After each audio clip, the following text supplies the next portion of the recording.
औज़ुबिल्लाहिमिनश्शैतानिर्रजीम बिस्मिल्लाहिर्रहमानिर्रहीम। अस्सलामु अलैकुम डियर स्टूडेंट्स। आज हम चैप्टर नंबर 9 की आखिरी फैमिली पढ़ेंगे। ये फैमिली वो है जिसका हमारे से ताल्लुक है, यानी हर रोज तकरीबन जो हम खुराक खाते हैं वो इस फैमिली से ताल्लुक रखती है। और पाकिस्तान की जो बेसिक डाइट है, ये स्टेपल फूड है, गंदम है, उसका भी इसी ताल्लुक है। तो ग्रास फैमिली भी इसको कहते हैं, फैमिली पोएसी भी कहते हैं। इसको आप गौर से समझिएगा, क्योंकि ये बाकी फैमिली से थोड़ी सी मुख्तलिफ है। तो फैमिली का नाम है Poaceae, which is also known as Gramineae और ग्रास फैमिली। ठीक है, इस फैमिली की एक खूबी है जो आप अपने माइंड में रख लेना कि जो स्टेम होता है ना, उसमें नोड और इंटर नोड बिल्कुल वाज़ेह नजर आते हैं। जैसे गन्ना देखें, उसका एक नोड होता है, दो नोड के दरमियानी फासले को इंटर नोड कहते हैं। नोड क्या होता है? जहां से स्टेम जुड़ा हुआ होता है। और इसी तरह आप ग्रासेस देख लें तो जितने भी ग्रासेस है, ये मुख्तलिफ किस टाइप्स हैं ग्रासेस की, उनमें भी नोड और इंटर नोड होता है। लिहाजा देखिएगा कि इसमें जेनरा कितने होते हैं, 600 जेनरा वर्ल्ड वाइड है और 10,000 स्पीशीज है, जबकि पाकिस्तान में 158 जेनरा है और 492 स्पीशीज है। इसके इंपॉर्टेंट प्लांट कौन कौन से हैं? तो देखो, हमने ये एक वर्ड याद कर लेना जो आप आसानी से इनके फेमिलियर प्लांट याद कर सकते हैं, टैबसोज। टैबसोज याद कर लोगे तो पहला है ट्राइटियम वुल्गेर। ट्राइटियम वुल्गेर कहते हैं गंदम को, आप यूज करते हो ना, यानी ये है वीट। इसके बाद है अवेना सेटिवा। ठीक है, ये जंगली जई, जई या ओट भी इसको कहते हैं। इसके बाद आ गया बम्बोसा। बम्बोसा कहते हैं बांस को या बम्बू। इसके बाद सैक्रम ऑफिसिनेरम, यह है शुगर केन, गन्ना। गन्ने को क्या कहते हैं? Sacrum officinarum. उसके बाद है ओरिजा सैटिवा। ओरिजा सैटिवा कहते हैं राइस को, राइस। और जीमेज ये कहते हैं कॉर्न को। याद होगा? ठीक है। इसके बाद है वेजिटेटिव कैरेक्टरिस्टिक्स। इसमें उसी तरह पीएसएल के प्लांट का कैसा होता है? एनुअल, या एनुअल का मतलब 1 साल तक जिंदा रहता है, उसके बाद खत्म हो जाता है। या पेरिनियल हर्ब, कुछ ऐसी हर्ब है जो सदाबहार है, जैसे ये ग्रासेस की बात कर लें। ठीक है। और स्टेम कैसा होता है? जॉइंटेड। शुरू में मैंने बताया था कि जैसे गन्ना है या बांस है या मकई है या गंदम है, बाजरा है, जवार है, ठीक है, उनमें एक नोड होती है जहां से स्टेम जुड़ा हुआ होता है। और उसके बाद hollow at the internode, usually hollow at the internode. जैसे बांस को आप काट लो, काट के देखो, अंदर से वो खाली होता है, पाइप सा बना हुआ होता है। ठीक है। और लेकिन तमाम के साथ ऐसा नहीं होता। जैसे गन्ना है, गन्ने का इंटरनोड अंदर से खाली नहीं होता है, वो आपने देखा है, गन्ना खाया भी है। तो इसके बाद इसके लीव, लीव कैसे होते हैं? अल्टरनेट। अल्टरनेट प्रीवियस लेक्चर में देख लेना। एक्सटिप्यूलेट यानी स्टिप्यूल इसमें नहीं होते, और छोटे छोटे उभार होते हैं, उनको कहते हैं लेग्यूलेट, यानी लिग्यूल होते हैं। सॉलिटरी एट द नोड, छोटे छोटे उभार नजर आते हैं पत्ते के अंदर की तरफ, और वो नोड पे होते हैं, इसलिए इसको कहते हैं लिग्यूलेट। इन्फ्लोरेसेंस इसकी कैसी होती है? Composed of unit called as spikelet. आपने अगर गंदम का सिट्टा देखा हो, सीरियल्स, ये देखो नीचे मैंने एक डायग्राम बना दी, इससे भी आप समझ सकते हैं कि ये जो है ना, ये वाले हिस्से शुरू में बाहर बाहर जो ब्रैकेट हैं, उसको हम कहते हैं स्पाइकलेट। कंपोज्ड ऑफ यूनिट, यानी छोटे छोटे यूनिट्स होते हैं जिसको स्पाइकलेट कहते हैं। ठीक है। आगे है क्लस्टर। ये दो तरह की होती है कि गंदम में ये क्लस्टर की शक्ल में होती है, cluster in wheat, and composed spike, spike like फैले हुए वो किस में होते हैं? ओट में या जवी में। अब स्पाइकलेट क्या होती है? ये हिस्सा बच्चों बड़ा इंपॉर्टेंट है, इसको जरा गौर से समझिएगा, और इसमें से एमसीक्यू शॉर्ट क्वेश्चन भी आते हैं। कंसिस्टिंग ऑफ ब्रैकेट, ये ऊपर जो स्पाइकलेट हम पढ़ रहे थे कि ये स्पाइकलेट किस चीज पे मुश्तमिल होती है? ये ब्रैकेट पर मुश्तमिल होती है, कंसिस्टिंग ऑफ ब्रैकेट्स। तो इसमें देखो, ये एक ब्रैकेट है, उसके बाद ये 2 ब्रैकेट है। अगर आप गंदम का सिट्टा लें, उसके नीचे 2 बाहर बाहर ऐसे ब्रैकेट आपको नजर आएंगी, इन ब्रैकेट को कहते हैं ग्लियोम्स। एक को ग्लियोम, उसकी जमा हो गई ग्लियोम्स। ये देखो लिखा ग्लियोम्स 2 लोअर ब्रैकेट्स, कि 2 जो नीचे वाली ब्रैकेट हैं, बाहर की तरफ 2 ब्रैकेट, वो क्या कहलाएंगी? ग्लियोम्स। समझ आ गई? उसके अंदर एक और होगी, लीमाज आफ्टर ग्लियोम्स अदर 2 ब्रैकेट। इसके अंदर 2 और ब्रैकेट होंगी, ये है एक इधर और होगी, उसको कहते हैं लीमा। दोनों क्या हो गई? लीमा। बाहर पहले नंबर पे क्या है? 2 ग्लियोम। ग्लियोम कितनी होती है? इधर लिख देते हैं 2। लीमाज कितने होते हैं? 2। लीमाज के बाद ये देखो, after glumes other 2 bracts, palea bract opposite to the lemma. ये जो लीमा बन गया, लीमा के अपोजिट एक ब्रैकेट होती है जिसको क्या कहते हैं? पेलिया। समझ आ गई? शाबाश। आन। प्यारे बच्चों, आपने गंदम में देखा होगा एक ब्रिसल लाइक बाल नुमा धागा सा होता है, लंबा सा, ठीक है, थोड़ा सख्त होता है, उसको आप हाथ लगाएं तो हाथों में चुभता है, उसको कहते हैं आन। ठीक है, क्या कहते हैं? आन। स्टिफ ब्रिसल यानी सख्त कांटे जैसा, या ये लीमा पे लगा होता है और ग्लियोम्स पे। ये देखो यहां मैंने ना लीमा पे लगाया, इसी तरह ये ग्लियोम पे भी हो सकता है। ये आन, ये बहुत दफा आपने देखा होगा, क्योंकि हम किसान फैमिली से ताल्लुक रखते हैं, तो जो सिट्टा होता है, ये सीरियल्स होता है, उसके जो ग्लियोम्स होते हैं, या ये क्या होते हैं? ग्लियोम्स और लीमा। लीमा के ऊपर एक ऐसे एक धागा होगा, सिट्टे में ये कई होते हैं, उस ब्रिसल लाइक स्ट्रक्चर को कहते हैं आन। ठीक है, आगे रेकीला ब्रैकेट और अरेंज अलोंग आन एक्सिस। ये सेंटर में जो एक्सिस बनेगा, ये एक्सिस जिसके गिर्द ये ब्रैकेट लगी हुई है, अगर आप ये उतार दो ना गंदम का, वो आपको ऐसे नजर आएगा अंदर, ये वाला हिस्सा, इसको हम कहते हैं फिर रेकीला। ठीक है, रेकीला, ये भी याद हो गया। Bracts are arranged along an axis known as rachilla. Floret, floret कैसे होते हैं? Lemma plus palea plus flower. अच्छा, बड़ी अजीब बात आपको लग रही होगी कि गंदम के अंदर तो फूल होते नहीं, फूल होते हैं, वे नजर नहीं आते, क्योंकि ये एंजियोस्पर्म है। अगर ये एंजियोस्पर्मिक प्लांट है तो इसका मतलब है कि इसमें फ्लावरिंग प्लांट है, फूल का होना जरूरी है, लेकिन फूल इसका अंदर होता है छोटा सा, उसको कहते हैं हम फ्लोरेट। यानी लीमा और पेलिया, बाहर से तो नजर यही आएंगे ना, लीमा आएगा, पेलिया और फ्लावर, 3 चीजें जो मिला के इसको हम कहेंगे फ्लोरेट। ये डायग्राम देख लेना, अच्छी तरह याद कर लेना, इसके बारे में मैंने बता दिया। इसके अलावा ये अब सेंटर वाले हिस्से में आ जाए, यहां हम पढ़ने लगे हैं कि फ्लावर कैसा होता है। फ्लावर में देखो आप कैसे याद करोगे, ये याद कर लोगे, बस बिजी, ये हो गया बस बिजी, ये लफ्ज याद कर लें। अब बी से क्या मुराद है? बाइसेक्सुअल, पहले आप पढ़ चुके हैं। और कुछ ऐसी स्पीशीज हैं जो यूनिसेक्सुअल भी हो सकती है। मोस्टली क्या होती है? बाइसेक्सुअल, लेकिन सम आर यूनिसेक्सुअल, यानी एक ही पौधे में अगर दोनों सेक्स हो तो बाइसेक्सुअल, अगर एक सेक्स के तौर पर एक्ट करे या उसमें एंड्रोशियम हो या गाइनेशियम हो तो उसको हम कहते हैं यूनिसेक्सुअल। अच्छा, इनके जो फूल होते हैं, flowers are very small and inconspicuous, यानी फूल गैर नुमाया होते हैं या गैर वज़े होते हैं।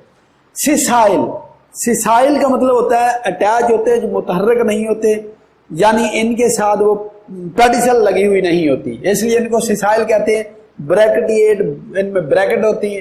फूल इनकम्प्लीट होते हैं। देखो, कंप्लीट फ्लावर कौन सा होगा? जिसमें केलेक्स, क्रोला, एंड्रोशियम, गायनेशियम होगा। इसमें केलेक्स और क्रोला नहीं होता है, इसलिए इसको कहते हैं इनकम्प्लीट फ्लावर। जाइगोमॉर्फिक, इनकी वो होती है सिमिट्री। सिमिट्री कैसी होती है? जाइगोमॉर्फिक। जाइगोमॉर्फिक क्या होती है? असल में ये होती है बाइलेटरल सिमिट्री। क्या होती है? बाइलेटरल सिमिट्री को कहते हैं। बाइलेटरल सिमिट्री से क्या मुराद है कि a flower cut into 2 equal part only at the single plane is called zygomorphic। इसके बाद है हाइपोगाइनस। हाइपोगाइनस का मैंने बताया था कि जो थैलेमस होता है वो कन्वेक्स शेप बनाता है और उसकी टिप पे ये फूल का जो गायनेशियम वाला हिस्सा वो होता है, बाकी साइडों पे लगे होते हैं, इसलिए इनमें ओवरी सुपीरियर होती है। अब ये आपके लिए एक नई चीज आ गई प्यारे बच्चों, कौन सी? पेरियंथ। पेरियंथ क्या होती है? पहले लिखा कि एब्सेंट, कि इन पौधों में पेरियंथ नहीं होती। याद रख लेना कि पेरियंथ होती है calyx and corolla, calyx plus corolla collectively known as perianth, ये नहीं होती।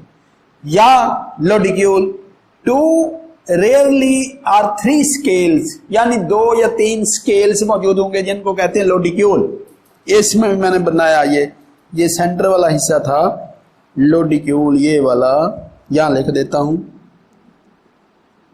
लोडिक्यूल, ये वाला हिस्सा था लोडिक्यूल। 2 या 3 स्केल्स होते हैं।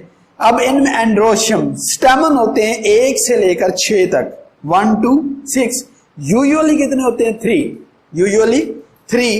Gynoecium compound pistil of 3 united carpel, इसमें कितनी? थिन कार्पस भी इसको कह सकते हैं, क्योंकि 3 कार्पल आपस में मिली हुई होती हैं। स्टिग्मा लार्ज फेदर लाइक, ये देखो स्टिग्मा, ये यहां मैंने बनाया, ये लंबा होता है और फेदरी होता है, स्टाइल छोटा होता है। उसके बाद इनका फ्रूट क्या होता है? ये भी इंपॉर्टेंट पॉइंट है कि there fruit consist of grains. Dry fruit होता है ना, ग्रेन, जैसे गंदम के दाने आपने देखे, मकई के देखे, चावल के देखे, बाजरे के देखे, ज्वार के देखे, सीड देखे होंगे। और या इनको क्या कहते हैं? क्रॉप्सिस। क्रॉप्सिस भी याद रखोगे तो ग्रेन भी याद कर लोगे। और फ्रूट कैसा होता है? ड्राई, के इंडहिसेंट फ्रूट होता है, ड्राई इंडहिसेंट, ना फटने वाला, डिसेंट फटने वाला, यही पहले पढ़ चुके हैं। In which fruit wall is completely fused with seed coat, यानी इनकी जो फ्रूट वॉल होती है, फ्रूट के ऊपर जो वाल होती है उसको पेरिकार कहते हैं, वो सीड कोड के साथ बिल्कुल मिल जाती है और इससे सीड कोड अलग से हमें कोई नजर नहीं आता। ये फैमिली, इसकी इकोनॉमिक इंपॉर्टेंस कई दफा बोर्ड के पेपर में आई है। क्वेश्चन आएगा, right the economic importance of family Gramineae, ठीक है। तो इसकी इंपॉर्टेंस है, ये बोर्ड के एग्जाम में बहुत इंपॉर्टेंट है और आप इसको याद बड़ी आसानी से कर सकते हैं। इसमें आमतौर पर सीरियल या मिलेट्स कहते हैं बाजरे को, बाजरा होता है या अनाज होता है। देखो ट्राइटिकम गंदम की स्पीशीज किस काम आती है? एज ए फूड हम इसको इस्तेमाल करते हैं। एवेना सेटिवा, जी मेज, ओरेजा सेटिवा, सबको इसको हम ना फ्रूट के तौर पर इस्तेमाल करते हैं। ये लिखा है पेनिसिटम और टाइफोडियम, जिसको मिलेट कहते हैं। आपको पता है गंदम, सारी बाजरा, ये बर्ड्स, कई लोगों ने घर में परिंदे पाले हुए होते हैं, उसको बाजरा डालते हैं, ठीक है ना, बाजरे के बीज। इसी तरह ये जो होती है जी मेज, इससे भी बर्ड की खुराक बनती है। आमतौर पर बर्ड की खुराक भी बनती है, बिस्किट में भी इस्तेमाल होती है, ठीक है। और ये स्टेपल फूड भी कई ममालिक की है। ओरिजा सेटिवा है, होर्डियम वल्गेर जौ है, जौ से सत्तू वगैरह लोग पीते हैं, वगैरह वगैरह। सोरगम वल्गेर ये भी है और ये तमाम किस लिए इस्तेमाल होती है? ये सोरगम वल्गेर कहते हैं उसको, जवार को, ये फूडर के तौर पर भी इस्तेमाल होती है। आगे ये फूडर में ये सोरगम वल्गेर खास तौर पर, या ड्राइड लीफ और stem which is used as a fodder for animals.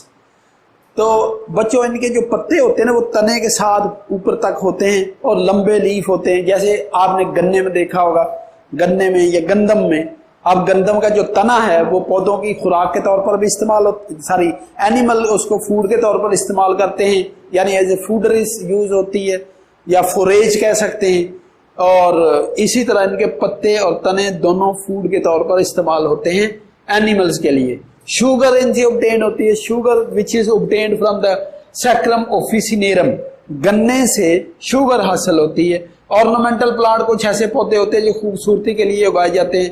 खास तौर पर इसमें ग्रासेस बहुत ही इंपॉर्टेंट है, जो लोग लॉन में उगाते हैं। Grasses grow in the lawn, ताकि वो लॉन खूबसूरत लगे उनमें से कुछ ग्रासेस हैं जिनके नाम लिखे हुए हैं, एग्रोस्टिस, पोआ और फिस्टूका। कितने प्यारे नाम हैं, एग्रोस्टिस, पोआ और फिस्टूका। और यूजेस ऑफ द बैम्बू, बांस का इस्तेमाल क्या है। बांस आपको पता है एक तो बिल्डिंग मटेरियल के लिए यूज होता है। ये जब लोग कोई बिल्डिंग वगैरह बनाते हैं ना तो उसके गिर्द बांस खड़े करते हैं, जिससे वो बनाते हैं सपोर्टिंग मटेरियल, जिसके ऊपर चढ़कर छत तक पहुंचते हैं। और इससे सीढ़ी भी बनती है, ये भी आपको पता है। और बांस को काट के दरमियान से चीर के सीवरेज को साफ करने के लिए भी इस्तेमाल होते हैं। और उसके अलावा छोटी छोटी पत्तियां बना के बांस की चीर के उसे मैट, छत ये बनती है मैट, यानी नीचे बिछाने के लिए कोई चीज।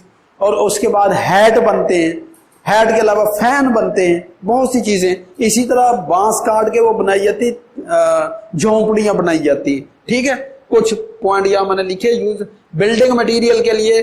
और थैचिंग हट यानी झोंपड़ियां बनाना, थैचिंग हट झोंपड़ियां बनाना। मेकम बोर्ड, कश्तियां इससे बनती हैं, मेड्स बनती हैं, फैंस बनता है। इवन के फर्नीचर भी बांस का आपने देखा होगा, बड़ा मशहूर है, वो भी बनता है। इसके बाद leaves are given to horse for cure cough and cold. अगर घोड़े को खांसी हो जाए या सर्दी लग जाए, उसमें जो बांस की कोंपलें होती हैं या पत्ते, नरमो नाजुक पत्ते वो खिलाते हैं, इससे उसकी बीमारी खत्म हो जाती है। नंबर 6 पे है एरोमेटिक ऑयल। कुछ ऐसे ग्रासेस हैं जैसे लेमन ग्रास है, उसका नाम क्या है, देखो मैंने लिखा है साइम्बोपोगान सिट्रेटस। ये भी जरूर याद रखोगे, क्या नाम है, साइम्बोपोगान सिट्रेटस। इसको लेमन ग्रास भी कहते हैं। लेमन ग्रास से यानी जो एक्सट्रैक्ट हासिल होता है वो परफ्यूम में खुशबू के लिए इस्तेमाल किया जाता है और सूप इंडस्ट्री में इस्तेमाल किया जाता है। ये भी अच्छी तरह आप याद कर लोगे। पेपर इंडस्ट्री, तो grasses which belong to some species used in the formation of the paper. इसी तरह बेसेज यानी गन्ना जब बेलने से गुजर जाता है तो पीछे जो रॉ मटेरियल बनता है वो भी पेपर बनाने के भी इस्तेमाल आता है, और उसके बाद उसे फ्यूल में भी यूज करते हैं। अल्कोहल एंड बेवरेजेस, शराब या मशरूबात भी इससे बनाए जाते हैं। जैसे मिसाल दी है विस्की की, फ्रॉम रई, रई से हासिल होती है। इसी तरह और रई से, कॉर्न से और बार्ले से, बार्ले जौ से, जौ की बनी हुई शराब होती है। एक और चीज लिखी है रम मोलेसिस, शीरा। रम मोलेसिस कहां से आता है, शुगर केन से। Rum molasses which is obtained from the sugar cane. आखिर में लिखा रोप। रोप का मतलब रस्सी। आपने मुंज सुना होगा, मुंज की 4 पहियां बनी हुई होती हैं, कान्ने की तरह होता है ये। सरकंडा भी इसको कहते हैं, उर्दू में इसको क्या कहते हैं, सरकंडा। तो उससे फाइबर बनाए जाते हैं। फाइबर बना के वो क्या बनता है, रस्सा बनता है।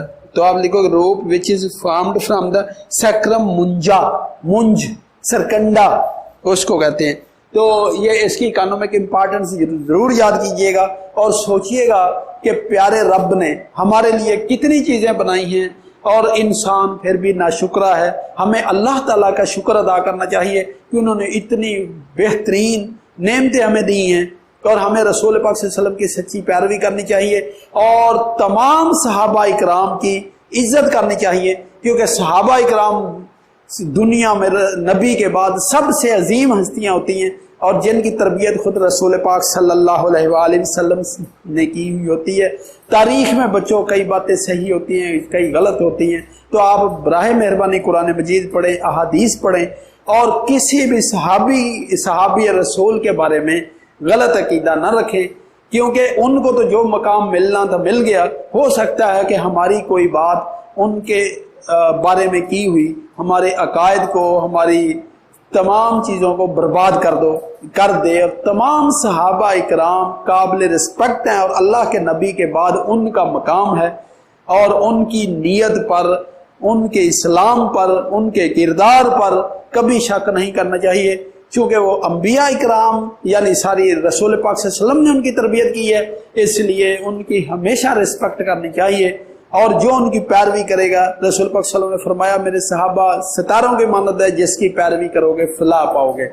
इसी के साथ मैं इजाजत चाहूंगा। अल्लाह हाफिज।